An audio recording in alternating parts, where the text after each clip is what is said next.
ನಮಸ್ಕಾರ, ನನ್ನ ಹೆಸರು ಮಲ್ಲಿಕಾರ್ಜುನ್. ICR ತರಳಬಾಳು ಕೃಷಿ ವಿಜ್ಞಾನ ಕೇಂದ್ರದಲ್ಲಿ ಬೇಸಾಯ ತಜ್ಞನ ಕೆಲಸ ಮಾಡ್ತಾ ಇದ್ದೇನೆ. ನಾವಿಲ್ಲಿ ನೋಡ್ಬೋದು ಅಡಿಕೆ ತೋಟ. ಇದು ನಮ್ಮ ಸಿದ್ನೂರು ಇಂದ, ನಮ್ಮ ದಾವಣಗೆರೆಯಿಂದ ಕೇವಲ ಒಂದು 15 ಕಿಲೋಮೀಟರ್ ದೂರದಲ್ಲಿರೋ ಸಿದ್ನೂರು ತಾಂಡ. ನಾವಿಲ್ಲಿ ನಿಕ್ರಾ ಯೋಜನೆ ಅಡಿಯಲ್ಲಿ ಸುಮಾರು 10 ವರ್ಷಗಳ ಕಾಲ ಇವ್ರ ಜೊತೆ ಕೆಲಸ ಮಾಡಿದ್ವಿ. ತಿಪ್ಪೇಶ್ ನಾಯಕ ಅನ್ನೋರ್ದು ಇದು ತೋಟ. ಇದು ಇಲ್ಲೆಲ್ಲ ಮೊದಲು ಬೇರೆ ಬೇರೆ ಥರದ ಬೆಳೆಗಳು, ಶೇಂಗಾ ಈ ಥರ ಎಲ್ಲ ಬೆಳೆ ಬೆಳೀತಾಯಿದ್ರು. ಇವರು ಕೂಡ ಅಡಿಕೆ ಬೆಳೆಗೆ ಹೋಗಿದ್ದಾರೆ. ಇವ್ರ ಭೂಮಿ ನೀವು ನೋಡ್ಬೋದು. ಅಂದರೆ ಇದು ಫುಲ್ಲು ಸ್ಲೋಪಿ ಲ್ಯಾಂಡು ಮತ್ತು ಕಲ್ಲು ಜರ್ಗು ಹೊಲ ಇದು. ಬಟ್ ಇಲ್ಲಿ ನಾವು ಅಡಿಕೆ ಗಿಡ ನಾನು ನೋಡಿದಾಗ ಭಾಳ ಆಶ್ಚರ್ಯ ಆಯಿತು. ಕೇವಲ ಇದು 2 ವರ್ಷ ತುಂಬಿ 3ನೇ ವರ್ಷಕ್ಕೆ ಬಿದ್ದಿದ್ದಾವೆ. ಯಾವುದೇ ರೀತಿಯಾದ ರಾಸಾಯನಿಕ ಗೊಬ್ಬರವನ್ನು ಕೊಟ್ಟಿಲ್ಲ. ದಯವಿಟ್ಟು ರೈತ ಬಾಂಧವರು ತಿಳ್ಕೊಬೇಕು, ಹೆಚ್ಚು ರಾಸಾಯನಿಕ ಗೊಬ್ಬರ ಹಾಕಿದರೆ ಹೆಚ್ಚು ಕೀಟ ಮತ್ತು ರೋಗದ ಬಾಧೆ ಜಾಸ್ತಿ ಬರುತ್ತೆ. ಇವರು ಬರೀ ಜೀವಾಮೃತ ಮತ್ತು ಏನು ತಿಪ್ಪೆ ಗೊಬ್ಬರ, ಹಸಿರೆಲೆ ಗೊಬ್ಬರ, ಈ ಥರ ಗೊಬ್ಬರಗಳನ್ನ ಕೊಟ್ಟು ತೋಟವನ್ನು ಮೇಂಟೈನ್ ಮಾಡ್ಕೊಂಡಿದ್ದಾರೆ. ನಾನು ಅವ್ರಿಗೆ ವಿಚಾರಿಸಿದೆ, ನಿಮ್ಮಲ್ಲಿ ಕೆಂಪು ನುಸಿ ಅಥವಾ ಏನಾರ ಬಂದಿದೆಯಾ ಅಂತ. ಇದುವರೆಗೂ ಯಾವುದೇ ರೀತಿಯಾದ ಕೀಟನಾಶಕನೂ ಕೂಡ ಅವ್ರು ಸಿಂಪರಣೆ ಮಾಡಿಲ್ಲ. ಅವ್ರ ತೋಟ ನೋಡಿದಾಗ ನಮಗೆ ಬೇರೆಯವರಿಗೆ ನಾನು ಏನು ಹೇಳ್ತೀನಪ್ಪ ಅಂತಂದರೆ, ನೀವು ಆದಷ್ಟು ಸಾವಯವ ಪದ್ಧತಿಯಲ್ಲಿ ತೋಟಗಳನ್ನ ಮಾಡಿಕೊಡ್ರಿ. ನಾವೀಗ ನಿಮಗೆ ಇದರಲ್ಲಿ ಇನ್ನೊಂದು ಘಟಕನೂ ಇದೆ, ಜೀವಾಮೃತ ಘಟಕ. ಈ ಜೀವಾಮೃತ ಘಟಕನ ನೀವು ಮಾಡಿಕೊಂಡು ಸಾವಯವ ರೀತಿಯಲ್ಲಿ ತೋಟಗಳನ್ನ ಮಾಡಿದ್ರೆ ನಿಮಗೆ ತೋಟಗಳಿಗೆ ಖರ್ಚು ಕಡಿಮೆ ಆಗುತ್ತೆ. ಮತ್ತು ಈ ವರ್ಷ ಮಳೆ ಇಲ್ಲದ ಟೈಮಲ್ಲಿ ನೋಡಿರಿ ಇವ್ರ ತೋಟ ಹೆಂಗಿದೆ ಅಂದರೆ, ಒಳ್ಳೆ ಮಳೆಗಾಲದಲ್ಲಿ ಇದ್ದಂಥ ತೋಟ ಇದ್ದಂಗಿದೆ. ಯಾಕೆ ಅಂತಂದರೆ ಇವ್ರಿಗೆ ನೀರು ಕಡಿಮೆ ಆಗಿದೆ ಪಾಪ. ಇವ್ರು ಹೇಳ್ತಾ ಇದ್ರಾಗಲೇ, ನಾನು ನೀರು ಬಿಡ್ತಾರೆ ಸರ್, ಲೆಕ್ಕ ಹಾಕ್ಸಿ ನಾನು ನೀರು ಬಿಡ್ತಾ ಇದ್ದೀನಿ, ಸ್ವಲ್ಪನೇ ನೀರು ಬಿಡ್ತಾ ಇದ್ದೀನಿ ಅಂತೇಳಿ. ಬೋರ್ವೆಲ್ಗಳಲ್ಲೂ ನೀರು ಕಡಿಮೆ ಆಗಿದೆ. ಇವ್ರ ಹತ್ರ ಒಂದು ದೊಡ್ಡ ಕೃಷಿ ಹೊಂಡ ಇದೆ. ಒಳ್ಳೆ ಮಳೆ ಬಂದರೆ ಇವರು ಕೃಷಿ ಹೊಂಡದಲ್ಲಿ ನೀರು ಭಾಳ ಚೆನ್ನಾಗಿ ನೀರು ತುಂಬ, ಸುಮಾರು ಒಂದು ಏನಂತಂದರೆ 20 ಅಡಿ ಉದ್ದ ಇದೆ, ಒಂದು 10 ಅಡಿ ಅಗಲ ಇದೆ, 10 ಅಡಿ ಆಳ ಇದೆ. ಸುಮಾರು ಒಂದು 2 ಲಕ್ಷ ಲೀಟ್ರಷ್ಟು ನೀರು ಹಿಡಿಯುವಂಥ ಕೆಪಾಸಿಟಿ ಇರುವಂಥ ಒಂದು ಕೃಷಿ ಹೊಂಡನಿದೆ ಅವ್ರದ್ದು. ಮಳೆ ಬಂದಿಲ್ಲ. ಮಳೆ ಬರದೇ ಇದ್ದರೂ ಕೂಡ ಇವ್ರ ತೋಟ ನೋಡಿದ್ರೆ ನಮ್ಗೆ ಯಾವುದೇ ರೀತಿಯಾದ ಇಲ್ಲಿ ಏನು ನಮಗೆ ಡ್ರೈನೇಜ್ ಅನಿಸ್ತಾ ಇಲ್ಲ. ಹಾಗಾಗಿ ರೈತ ಬಾಂಧವರು ಆದಷ್ಟು ಸಾವಯವ ಪದ್ಧತಿಗಳಿಗೆ ಹೋಗೋದು ಭಾಳ ಮುಖ್ಯ. ಮತ್ತು ನೀವು ನೋಡ್ರಿಲ್ಲ, ಲಾಸ್ಟ್ ಇಯರ್ ಆಗಿದಂಥ ತೊಗರಿ ಮತ್ತೆ ಚಿಗುರಿದೆ. ಬಟ್ ಇದನ್ನು ಬಿಟ್ಕೊಂಡಂಗೆ ಇದನ್ನು ಮಲ್ಚ್ ಮಾಡಿ ಮಣ್ಣಿಗೆ ಸೇರಿಸ್ಕೊಳ್ಳಿ. ಇನ್ನೂ ಬೇರೆ ಬೇರೆ ಈಗ ಅವರೇ ಹಾಕೋಬೋದು. ಮತ್ತು ಅಂತರನೂ ನೀವು ನೋಡಿ, ಅಂತರನೂ ಭಾಳ ಚೆನ್ನಾಗಿ ಇವರು 9 ಮತ್ತು 8 ದಾಯ ಮಾಡಿ ಅಂತರ ಕೊಟ್ಟಿದ್ದಾರೆ. ಅತಿಯಾದ ಅಂತರ ಇದ್ದಾಗ ಏನಾಗುತ್ತೆ, ನಮಗೆ ಗಾಳಿ ಬೆಳಕು ಬಂದಾಗ ಕಳೆಗಳು ಕೂಡ ಅಷ್ಟೊಂದು ಬೆಳೆಯಲ್ಲ. ಇಲ್ಲೇನಾಗಿದೆ ಅಂತಂದರೆ, ಆಮೇಲೆ ಇವು ಸ್ಲೋಪಿ ಲ್ಯಾಂಡು, ನೀರನ್ನ ನಿಂತು ಹರಿಯಂಗೂ ಕೂಡ ಇವರು ವ್ಯವಸ್ಥೆ ಮಾಡ್ಕೊಂಡಿದ್ದಾರೆ. ಹಾಗಾಗಿ ಇವ್ರ ತೋಟ ನನಗೆ ಆಶ್ಚರ್ಯ ಆಗ್ತಿದೆ. 2 ವರ್ಷ ಮುಗಿದು 3ನೇ ವರ್ಷಕ್ಕೆ ಬಿದ್ದಿರೋ ತೋಟ.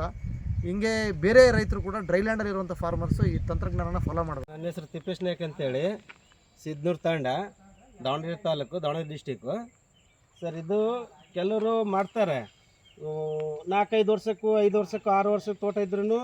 ನಮ್ದು ಈಗ 2 ವರ್ಷ ಆಯಿತು ತೋಟ, 2ರಿಂದ 3ನೇ ವರ್ಷ ರನ್ನಿಂಗ್ ಸರ್. ಇದು 3ನೇ ವರ್ಷ ಆಯಿತು. ನೀರು ಕಮ್ಮಿ ಇದ್ರೂ ಬದುಕ್ತಾ ಇತ್ತು. ಯಾಕೆ ಬದುಕ್ತಾ ಇತ್ತೆ ಅಂದರೆ, ಇದು ರಸಿನ ಗೊಬ್ಬರ ನಾವು ಯಾವ ಹಾಕ್ತಿದ್ದಿಲ್ಲ ಸರ್. ಜೀವಾಮೃತ ಇವನ್ನೇ ಕೊಡ್ತಿರೋದು ನಾವು. ಸರ್ಕಾರಿ ಗೊಬ್ಬರ ಅವು ಇವು ಔಷಧಿ ಏನು ಹೊಡೆದೇ ಇಲ್ಲ ಸರ್. ಇದು ಹಾಕೇ ಇಲ್ಲ ನಾವು, ಒಂದು ಇಡೀ ಗೊಬ್ಬರನೂ ಹಾಕಿಲ್ಲ. ಎಲ್ಲ ತೋಟನೂ ನೋಡಿರಿ, ನಮ್ಮ ತೋಟನೂ ನೋಡಿರಿ, ನೀರು ಕಮ್ಮಿ ಇದ್ರೂ ಒಣಗಿಲ್ಲ, ಬಾಡಿಲ್ಲ ತೋಟ. ಯಾಕಂದರೆ ಇದು ಜೀವಾಮೃತದ ಭಾಳ ಅನುಕೂಲ ಆಯ್ತು. ರಸಿನ ಗೊಬ್ಬರ ನಾವು ದೇಹಕ್ಕೆ ಜೀವಾಮೃತ ಮಾಡಿ ಅದನ್ನೇ ಹಾಕ್ತೀವಿ. ಎಷ್ಟು ಎಕರೆ ಇದೆ ಇದು ತಿಪ್ಪೇಶ್? ಸರ್, ಇದು 2 ಎಕರೆ ಇದೆ ಸರ್. ಇದು 2 ಎಕರೆ. ಎಷ್ಟು ವರ್ಷ ಆಯಿತು ಅಂದರೆ?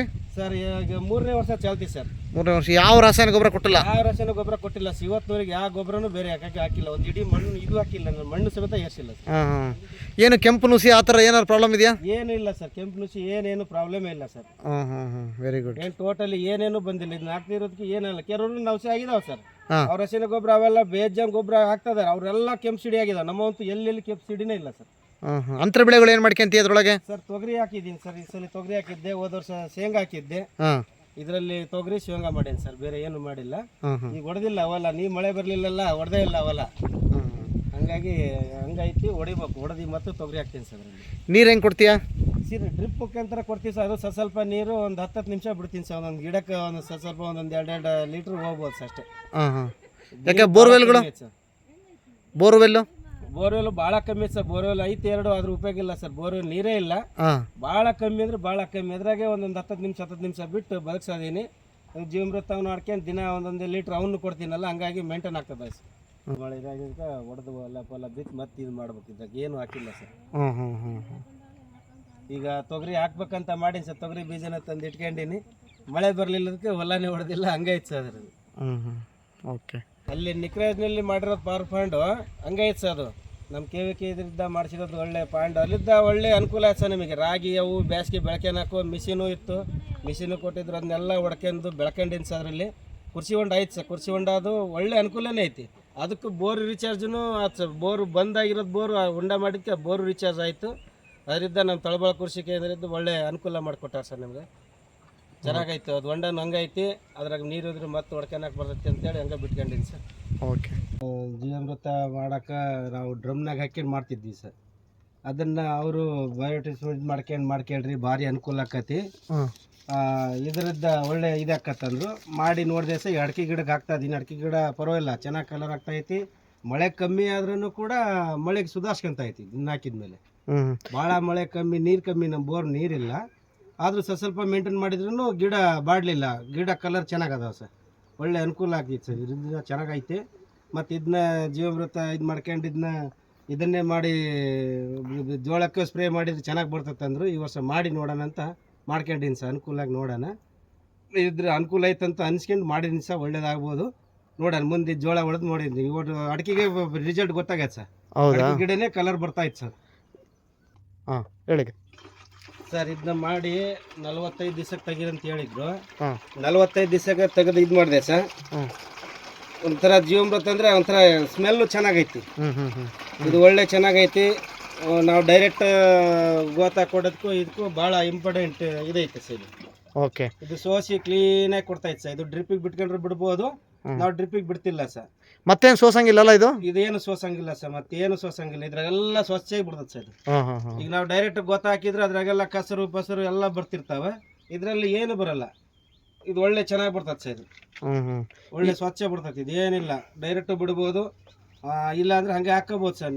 ಗಿಡಕ್ಕೂ ಹಾಕ್ತಾದೀನಿ ಸರ್. ಈಗ ಏನೇನು ಮಾಡ್ಕೊಂಡಿದ್ಯಾ ಜೀವಾಮೃತ? ಮತ್ತೇನು ಮಾಡ್ಕೊಂಡಿದ್ಯಾ ಸರ್? ಜೀವಾಮೃತ ಇವನ್ನ ರಸಗೊಬ್ಬರ ಅವು ಹಾಕೋಕ್ಕಿಂತ ಇವನ್ನೇ ಜೀವಾಮೃತ ಮಾಡ್ಕೊಂಡಿನಿ ಸರ್. ಇದನ್ನ ಈಗ ಬೋಪಾಯಿ, ಹಣ್ಣು ಹಂಪ್ಲು, ತಮಟೆ, ಬೆಲ್ಲ ಅವನ್ನೆಲ್ಲ ಹಾಕ್ಕೊಂಡು ಇದು ಮಾಡ್ತಾಯಿದ್ದೀನಿ ಸರ್. ಇದು ಮಾಡಲ್ಲ ಇದರಲ್ಲಿ. ಅದರಲ್ಲಿ ನೀರು ಗೋತ ಹಾಕಿ ಅದನ್ನ ಹದ ಮಾಡಿ ಬಿಟ್ಟಿರ್ತೀವಿ. ಜೀವಾಮೃತ ಮಾಡ್ಕೊಂಡು ಆ ಜೀವಾಮೃತ ಡೈರೆಕ್ಟೇ ಒಂದೊಂದು ಗಿಡಕ್ಕೆ 1 ಲೀಟ್ರ್ ಕೊಡ್ತಾ ಇದೀವಿ ಸರ್.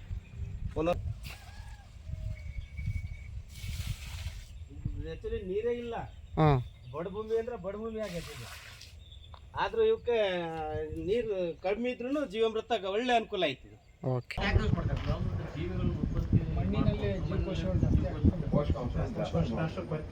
ಪೋಷಕಾಂಶ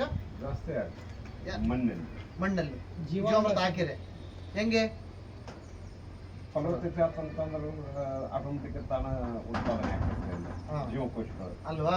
ನೋಡಿ, ಬಹಳಷ್ಟು ಜನಕ್ಕೆ ಏನ್ ತಿಳ್ಕೊಂಡಿದ್ರೆ ಜೀವಾಮೃತ ಹಾಕೋದು ಅಂತಂದ್ರೆ ಸಾರಜನಕ, ರಂಜಕ, ಪೊಟ್ಯಾಶ್ ಕೊಡೋದು ಅಂತ ತಿಳ್ಕೊಂಡಿದ್ದಾರೆ. ಸಾರಜನಕ, ರಂಜಕ, ಪೊಟ್ಯಾಶ್ ಕೊಡೋ ಜೊತೆಗೆ ಇನ್ನೇನು ಕೆಲಸ ಮಾಡುತ್ತಪ್ಪ ಅಂತಂದ್ರೆ, ನೋಡ್ರಿ, ಭೂಮಿಯಲ್ಲಿ ಈ ಸಾರಜನಕ, ರಂಜಕ, ಪೊಟ್ಯಾಶ್ ಏನಿದಾವಲ್ಲ ಭೂಮಿಯಲ್ಲಿ ಹಿಡಿದಿಟ್ಕೊಂಡ್ಬಿಟ್ಟಿರ್ತಾವೆ.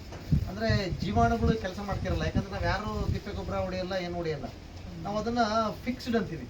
ನೀವು ರಾಸಾಯನಿಕ ಗೊಬ್ಬರ ಏನು ಹೊರಗಿಂದ ಕೊಡ್ತಿರಲ್ಲ, ನೀವು ಕೊಟ್ಟ ಯೂರಿಯಾನೇ ಬೆಳೆಗಳಿಗೆ ಸಿಗಲ್ಲ. ನೀವು ಕೊಟ್ಟ 10-20 ಬೆಳೆಗಳಿಗೆ ಸಿಗಲ್ಲ.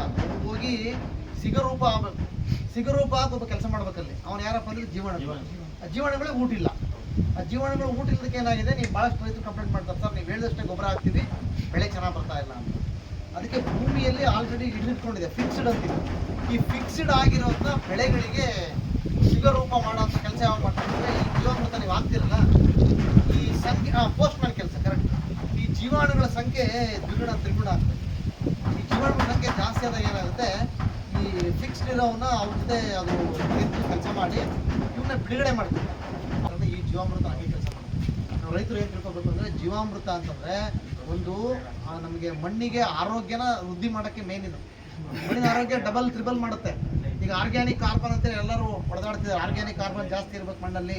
ನೀವು ಸಾವಯವ ಕೃಷಿಕರಾದರೆ ಆರ್ಗ್ಯಾನಿಕ್ ಕಾರ್ಬನ್ ಇಷ್ಟಿರ್ಬೇಕಪ್ಪ, ಅವಾಗಲೇ ನೀವು ಸಾವಯವ ಕೃಷಿಕರು ಅಂತ. ಆರ್ಗ್ಯಾನಿಕ್ ಕಾರ್ಬನ್ನು ಮಾಡೋ ನಿಟ್ಟಿನಲ್ಲಿ ನಾವು ಏನೇನೋ ಮಾಡೋಕೆ ಹೋಗ್ತೀವಿ. ಈ ಜೀವಾಮೃತನೂ ಒಂದದ್ರಲ್ಲಿ. ಮತ್ತು ಇದು ಸರಳ, ನೀವೆಲ್ಲ ನೋಡಿದ್ರಲ್ಲ.